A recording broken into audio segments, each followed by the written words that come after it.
Our government is older than ever before in its history.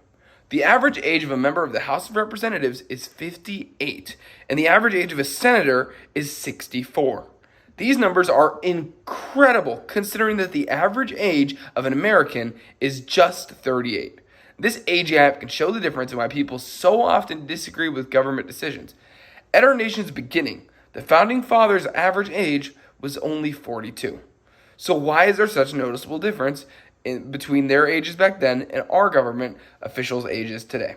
Well, a part of it is the country's average age has gone up as people live longer. The average life expectancy in America in 1776 was only 38, while it is 78 in the modern day. This, without a doubt, is a big reason. Though, because of infant mortality, these numbers are a little bit skewed and inflated.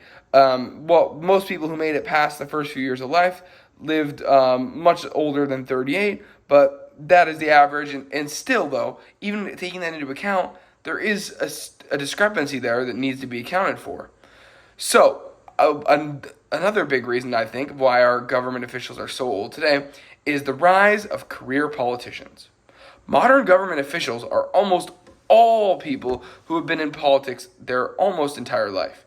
This causes politicians to be obsessed with re-election and to focus more on the policies that aren't controversial instead of focusing on the policies that they believe are morally correct or are beneficial for the public. This is entirely antithetical to what the Founding Fathers desired. The Founding Fathers wanted citizen statesmen, not a politician who spends his life in the swamp trying to keep the swamp the same and keep his place in it. Our Founding Fathers wanted honorable people of common origins to do their duty and serve their state or country for a limited time and then step aside and go back to their farms or businesses and let others serve in their place. This desire is very similar in nature to Jefferson's worldview of an agrarian republic. He saw work in the fields as more valuable because it created things. He wanted Americans to produce for themselves and their family members what they wanted and not what the market wanted or anything else like that. In fact, he just wanted the government to allow people to do what they wanted while preventing immoral actions, since he believed people were essentially good. Because of all this, he wasn't a fan of consumerism in cities and wouldn't want somebody to be in government for their whole life, since that's not where he believed virtue could flourish. Though, as consumerism became more and more prevalent, this notion of an agrarian lifestyle that Thomas Jefferson promoted ended up dying. So we've established that our government is older than ever before and why it got that way. But is this a good or bad thing? Well, the word Senate does derive from the Latin word meaning old man. So even in its very nature, our government was built around the older people and their wisdom being used to govern and help support the rest of the citizens. And because they believe that the oldest are the best to govern since they have the most wisdom. This point does have its merits because of how, as we live longer, the more things that we see, we come to a deeper understanding of the world and how it works, and we also just have a greater understanding of how to affect change and how to do things better. Though, as people also get older, they also become more content with the status quo. They see it as they live through it. It was fine for them, so why can't it be fine for everybody else? Why can't people toughen up? And while this does have its benefits, it does stop change. And this can lead many of our public officials to lack the chutzpah to make lasting changes that affect the world and actually improve it for the better instead of just sticking in the same spot and going in circles. Though on the other side of the same coin, this can help slow down rapid changes that can throw the nation into turmoil.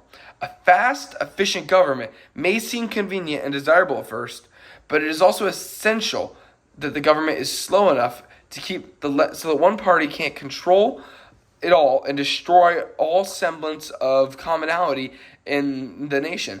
Otherwise, whichever party's in power would immediately catapult back and forth to each other, and our nation would essentially be in complete and utter turmoil in perpetuity.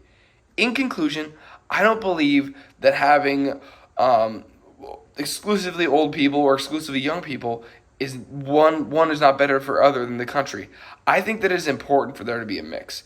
I think that there has to be a proper mix of old people as the stalwarts of tradition, holding back the old age and their wisdom and doing their best to hold that back, as well as the fight back of the young blood to push the new issues to the forefront for the country to remain strong. And I think that battle right there of the old versus the new is what in itself will create the best government possible. Though, one thing I will not waver on at all is that if you're an old person who should essentially be in hospice, I don't care how wise you are. You have no business being in the U.S. government.